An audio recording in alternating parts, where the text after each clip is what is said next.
everyone, welcome back to hashtag my hobby Potter life. I'm Tammy Jo Schoppet, and I just wanted to put together a workshop series that is not so much how to, but why to. If you're just joining us, thank you. Hope you're subscribed. This week we're going to get more grounded. If you want to get the worksheets, I have a lot this week that are going to be really helpful for your studio binder. So if you want to get those worksheets, just go ahead and register at hobbypotter.com, or you can go down below. Obviously, I'm going to put the links down below so you guys can click and get there more quickly.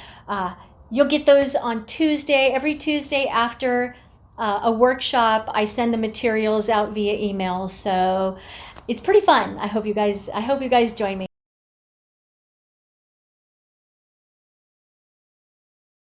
Last week I mentioned a studio binder. This is my new studio binder, and I decided to start fresh because I have 20 spiral bound notebooks and I couldn't find a picture that I had made about 5 years ago, and I really needed to know what glaze and what clay I used. And I thought, this is frustrating. I'm not being very efficient with my time. So I decided, let's just start from scratch. Now that I am farther along in my journey, I know what I need to know. I did get a new spiral notebook for the binder. The first section I have is projects. Now, the paperwork that I'm going to show you today is going to be coming to you in an email if you registered. And it's free, no big deal. Just print it out and put it in your binder. If it works for you, great. If not, just let it go as material that you don't need. But for me, I made this project worksheet that has all the information I tend to look for when I want to do a project again or see what I did before. It lists the form and building technique, glaze design and details, the concept I have around the entire piece, the name obviously, tools I used, which means clay, or if I decided to use some funky dunk texture, I'll know exactly what that is. The results are right here after the firing. You can put this information here or just put the firing number, because you do have a kiln log that I'm going to show you in a second that will have all the information. So you really don't need to do it twice. But the results are what's important. How did it turn out for you? Write your thoughts here because you're going to write notes for next time. Everything I put here, I feel like that's something at some time or another I've had to look for. Really quick, the kiln log. I looked at 3 kiln logs that were available online, and this to me is the information that I usually use. I need to know the date, the firing number. Like I said, you want to give it a firing number so you can put it on your project sheet. If it's a bisque or a glaze, the duration, the preheat, cone or temperature, speed, hold time, and any notes or codes that pop up I need to know right here. This is the pyrometric cone chart done to 150 degrees Celsius an hour. So if you need a general idea about what the temperature will be for what cone, this will be a quick reference that you can use. Moving on, the next section was forms and patterns. And that is just going to be kind of, in a way, it's going to be an inspiration space for me if I want to remember a reference of a picture. Glazes. This is my old chart, but I'm going to email you a new chart that has just the information you need. I had way more columns. I don't even use all these ones that are probably here down. So I'm going to start putting my information on this new one. But I have way too many glazes to remember all of their deets on. So yeah, I can't wait to start using this new tracking chart. And the tech. The safety chart that I just mentioned earlier, that is going to be go into the tech file area. I didn't actually put it in there yet because I have to put holes in it still. Oh, and underneath tech, I have studio testing. It's a generic sheet that you can use and fill in as you wish. It has the test overview, the anticipated results, and the firing number. In case you do a firing and put that test in it, you'll know exactly what happened in the kiln, and any notes down below. To me, that's comprehensive for what I need. And I have extra slots here if something comes along, but I can't anticipate anything other than that. Really quick, not tedious, I don't believe, but I'll be able to come back and find what I'm looking for. Hooray!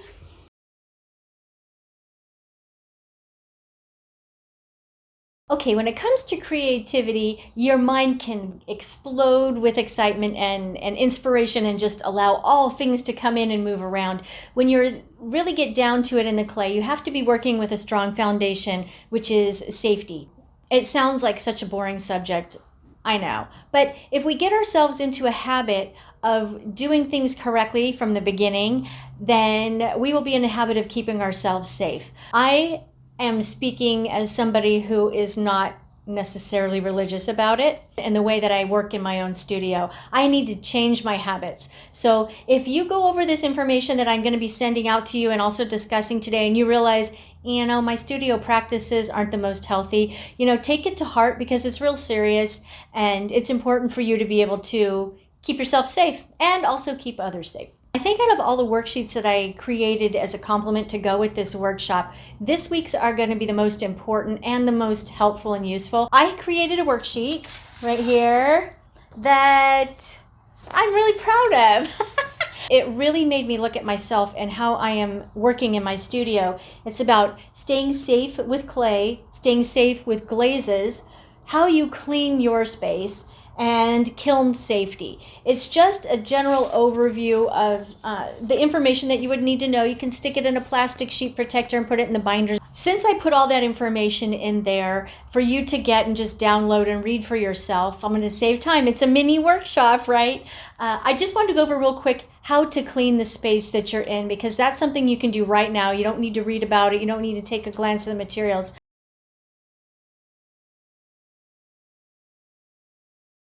You want to make sure everything you're doing is wet, because the silica within the clay, when it dries out, that's what's the hazard. If you breathe that in, it gets into your lungs. I have this visual, I'm the visual learner from last week. But it reminds me of you're inhaling something that becomes like mud within your lungs, but it's not smooth as mud, it's scratchy. So if you inhale it in your lungs, it's scratchy in there and it also won't come out. So think of the dry clay as something that you don't want to ingest. Same with the glazes. Some of the glazes, if you look on the back of your bottles, the glazes, if you're working with dry powder, the chemicals within that can cause neurological problems. So you just do want to be safe. Gloves, masks.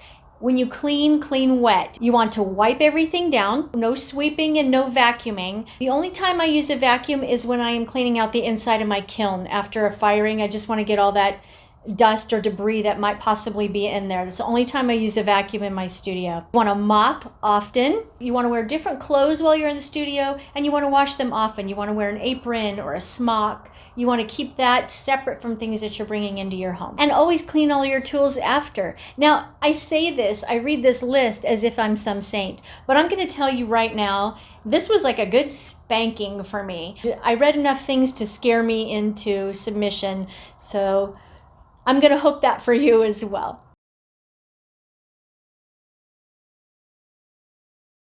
Okay, we're going to talk about food safety in our wares really quick here. When you're putting food safe glazes on your pottery, it has to be fired properly. It has to be fired to the temperature to be even considered food safe. So if your kiln is firing slightly low, you're probably not vitrified, your glazes and your clay are not meshing well together. So you're going to put something hot in it, it's going to craze, and then it's going to absorb a lot of liquid and whatever bacteria are within there. Also, some of the glazes will leach out, which means if you put something on there, whatever impurities are within the clay within, they will leach out. So it's really important that we fire properly. And I really was curious about my own pottery. So I did a couple tests that I want to show you right now.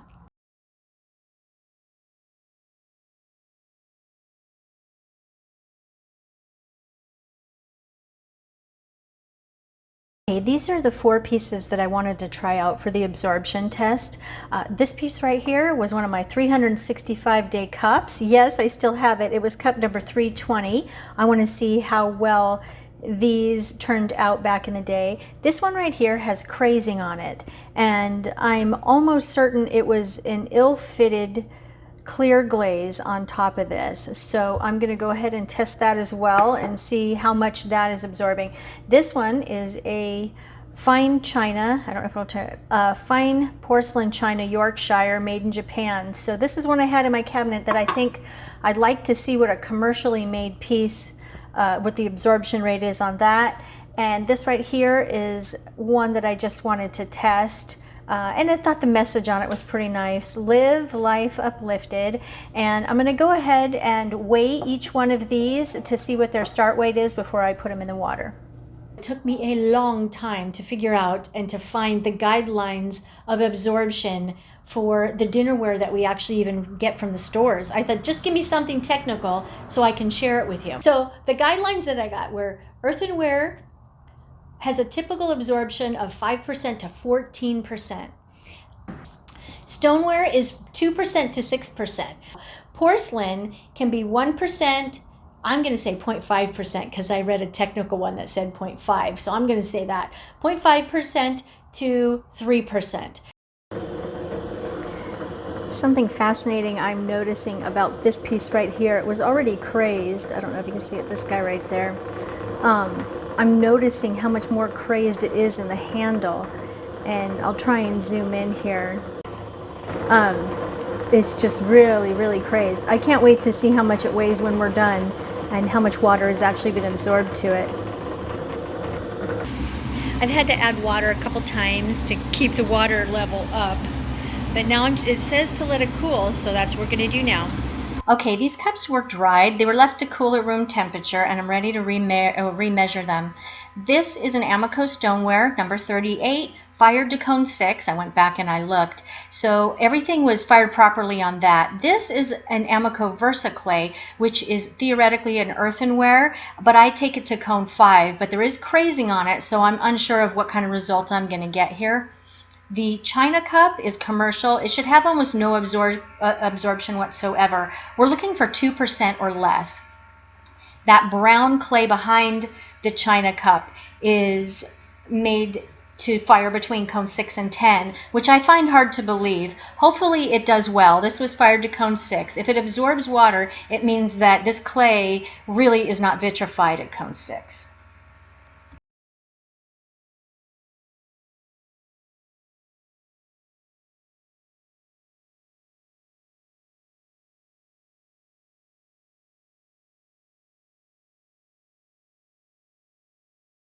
I'm real excited to know that my 365-day cup that I did 9 years ago was actually safe and it passed. Everything I did properly back in the day. That makes me happy. The Happy Character Cup, yeah, have a little bit of a challenge with that. It almost made it. It's 7%. It could have been the crazing, but I bet you if I had a different clear glaze on there, then that earthenware at cone 5 may have made it. The China cup obviously passed. It was 0.002. You can't see that number, but it has basically 0% absorption. Now that uplifted cup is really eye-opening because that means that that clay is not vitrified at cone 6. So when you have big ranges like that, it's really probably vitrified at cone 8 to 10, maybe only 10, I don't know. But I shouldn't be making cups with that and expecting them to be safe.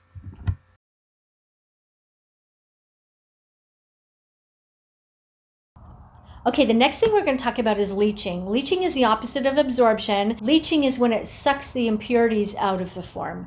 So it's important not to have leaching because acidic foods, coffee, lemons, can suck the impurities out of, foodware. I'm going to show you the leaching test on my World Market plate set.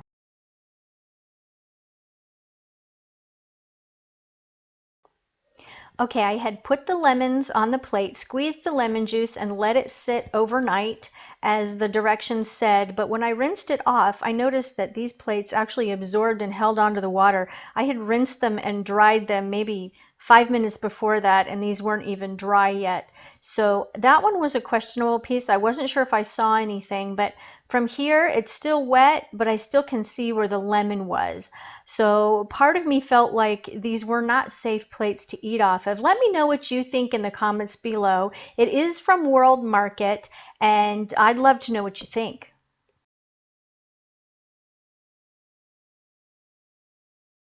Bottom line is keep yourself safe and really focus on making your functional wares safe for the people that you're going to be giving them to and who'll be using them. Okay, that is it for this week. Hope you guys learned something. Hope it was informational. Hope you love the printouts. Ask any questions you have below. Share with me your favorite worksheet that you think will help you most in the studio. And yeah, I can't wait to see you guys next week with details. It'll be all in the details. Come to the Hobby Potter Facebook group. Get your worksheets. And come to Instagram. I have a contest going on there where you can win a $50 Clay Planet gift certificate. So head on over to Hobby Potter on Instagram and do what it tells you to do. Thank you guys for watching. We'll see you next week.